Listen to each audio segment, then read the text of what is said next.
Hey, everybody, this is Will Miles with Read and Reaction again. Thanks so much for all supporting us with these articles we were putting on YouTube. It's really been a popular feature, and hopefully it's something that's valuable to you all, and so we're going to keep doing it. So if you want to support Read and Reaction, you can do that by reading the articles, obviously, at www.readandreaction.com. You can support us by subscribing and liking the YouTube channel here, helping us out there. And then the other thing you can do is if you really want to support us, you can go over to patreon.com/readandreaction. For $2 a month, you can get extra bonus episodes of Stand Up and Holler. You can get these articles and Stand Up and Holler, but without any commercials in them. And then I've also started to post some things sort of in the middle of the articles that I'm writing, so you can kind of see the process that it takes, or the process that I go through as I'm writing some of these articles, coming up with some ideas. So if you're interested in seeing what that is, go over there, and for $5 a month, you can get that. For $2 a month, you can get the extra YouTube videos without commercials and the bonus Stand Up and Holler episodes. So thank you so much for the support. Like I said, we're going to be doing some cool stuff. There's some cool stuff in store coming forward here, heading into the fall. Really excited to tell all you guys about it as it gets closer and closer. Excited for the season to kick off now at this point. But in this article, I am going to be looking a little bit backwards. With the extension for Jim Harbaugh there at Michigan, it just made me start to think about where Florida could have been, given the hope that we have with the program with Billy Napier. And so I took a look back at what happened last year, and specifically with Todd Grantham. And so the title of this article is, "Did Todd Grantham Actually Save the Gators?" Todd Grantham is a curse word around many parts of Gainesville. The former Florida defensive coordinator has been a lightning rod for more than a year. He managed to take the third and Grantham moniker that he earned at Georgia and expand on it at Florida to include fourth down as well. He also managed to convert a team with a championship level offense into an 8-4 squad that laid down in the Cotton Bowl against Oklahoma. After he was let go in the middle of the 2021 season, reports came out about the toxic environment that he, offensive line coach John Hevesy, and head coach Dan Mullen had presided over. Again, not a shock for a coach that Florida fans reviled after he taunted Florida kicker Chaz Henry with a choking gesture way back in 2010. But since I'm an eternal optimist, I want to take a look at the bright side of the Todd Grantham era. That's especially true in the wake of Michigan announcing an extension for Jim Harbaugh this week. The Wolverines are now stuck in a no man's land that Florida was about to be in with Mullen. It's yet to be determined whether Billy Napier is a championship coach. Maybe he won't be able to reach those heights at any point in his tenure. But if you are on the fence about Mullen sticking around, just pay attention to what happens at Michigan the next couple of years. And if Napier does turn the ship around and starts winning SEC championships, we need to place the credit where it's due, and that starts with Florida's former defensive coordinator. Games Grantham cost Florida. Editor's note: full season numbers for 2021 were used for this article, as these were units built by Mullen and Grantham, even if they weren't there to coach in every game. To understand how bad Grantham was as Florida's defensive coordinator, we have to define what an average and elite defense would look like for a program like Florida. To be fair, the Gators' defensive performance under Grantham falls on Mullen as well, given that he's also responsible for the players they recruited and how they developed. But at the end of the day, it is Grantham's responsibility to get them to play at a level Florida fans are accustomed to. To set a baseline, we can look at previous Gators defenses. From 2010 to 2017, Florida's defenses allowed an average of 20.1 points per game. This year, that would have ranked 15th in the country, and it would have ranked 19th 2 years ago. I think that makes sense for a program like Florida. An average defense is one that, with a similarly competent offense, will put you in the top 15 to 20 schools in the country. But what about an elite defense? Well, in 2012, Will Muschamp's defense surrendered 14.5 points per game. That would rank second this year, just in front of Clemson, 15.8, and behind Georgia, 10.4. Again, I think this makes sense for a program like Florida, where a top 3 defense is clearly possible. So an average Florida defense should give up around 20.1 points per game, while an elite squad should surrender 14.5. Todd Grantham's defenses at Florida has surrendered an average of 23.1 points per game, meaning that Grantham was 3 full points below average. He didn't just keep the Gators treading water, he actively cost Florida games. We can use the Pythagorean expectation again to calculate how much. Had Florida surrendered 20.1 points per game every year instead of the points Grantham has allowed, Florida is predicted to have won 38 games instead of the 35 the Gators actually won. Basically, the difference between an average defensive coordinator and Todd Grantham was 3 losses over Mullen's entire tenure. That difference becomes even more significant if we compare Grantham's performance to an elite Gators defense. Had Florida surrendered only 14.7 points per game every year instead of the points Grantham has allowed, Florida's expected winning percentage increases to 84.4% or 43.1 wins. That means the Gators would have won 43 out of 51 total games, or an 8-game difference from what actually happened, 35 wins. This is what that looks like broken down year by year. In 2018, the Gators scored 35 points. So giving up 14.7 points allowed in 13 games, we would expect 11 wins. 2019, the Gators scored 33.2 points. And so only allowing 14.7 in a 13-game schedule, we would have expected 10.9 wins. In 2020, they scored 39.8 points.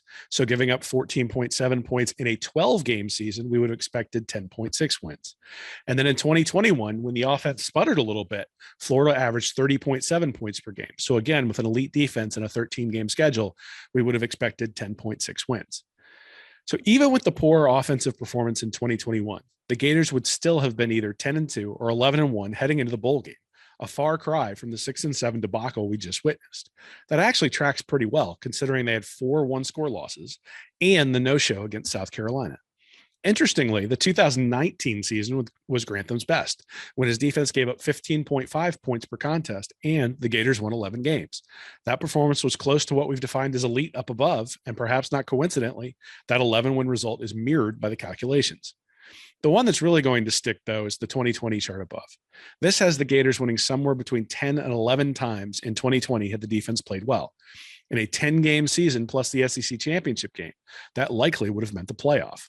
When fans expressed their ire that Grantham cost the Gators a national championship because of the way his defense played in 2020, they weren't completely wrong. He at least cost them a chance, which is why Mullen's decision to retain him for 2021 was so perplexing. Harbaugh versus Mullen. So why am I going through the Grantham history? After all, with the Napier era underway, this is all ancient history now, right? Well, I think it is helpful to illustrate to Gators fans what might have been in an alternate universe.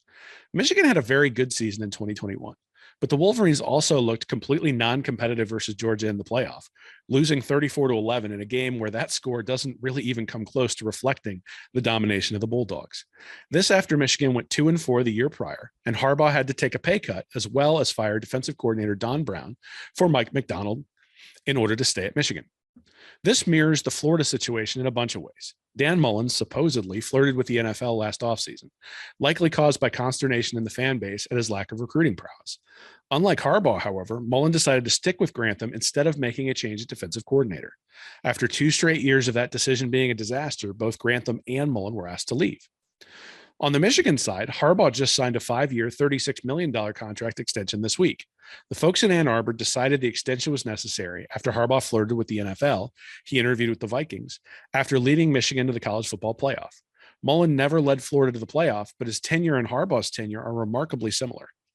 Take recruiting, for example. If we use 24/7 Sports roster rankings, Florida had an average roster ranking of 10.25 during Mullen's 4 years.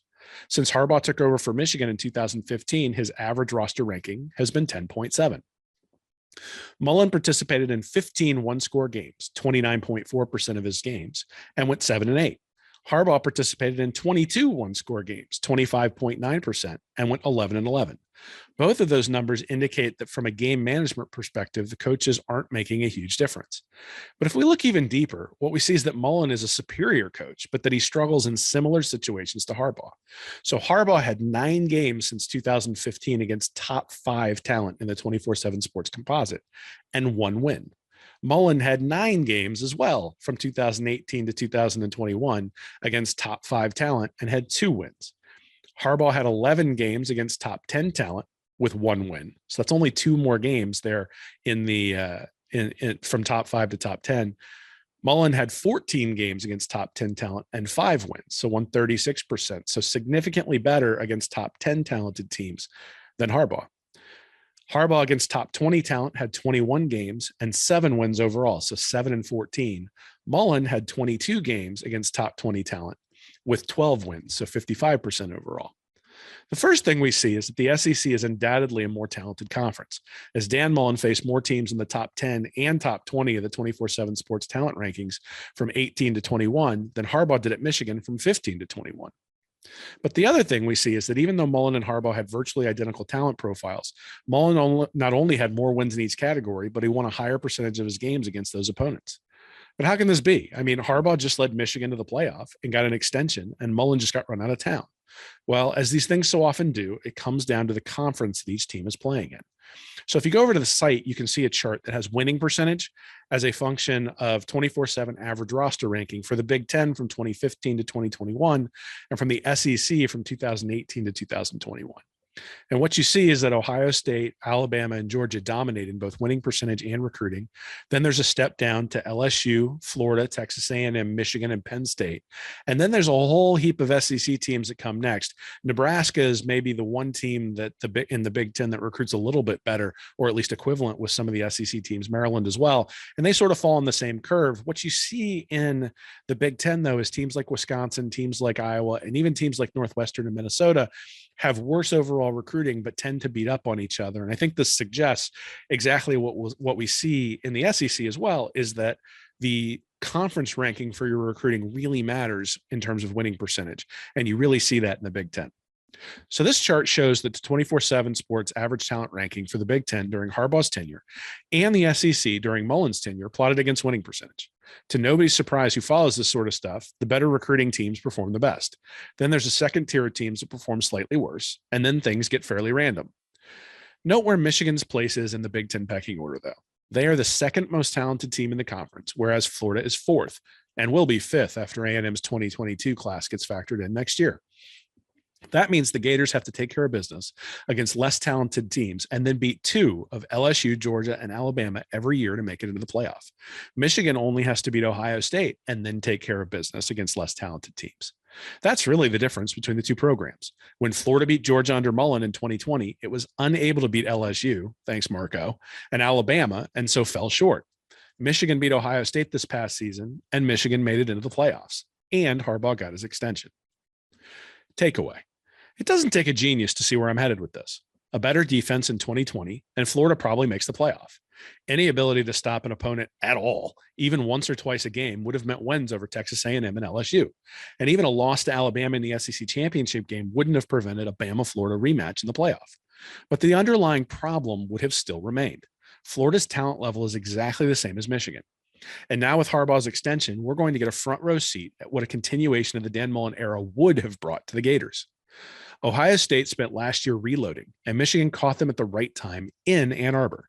Even still, the Wolverines lost a game to Michigan State they shouldn't have, and then were exposed by Georgia in the playoff. The idea that Harbaugh and his 7-14 record against teams with top 20 talent is going to consistently get the job done against the Buckeyes is pretty laughable.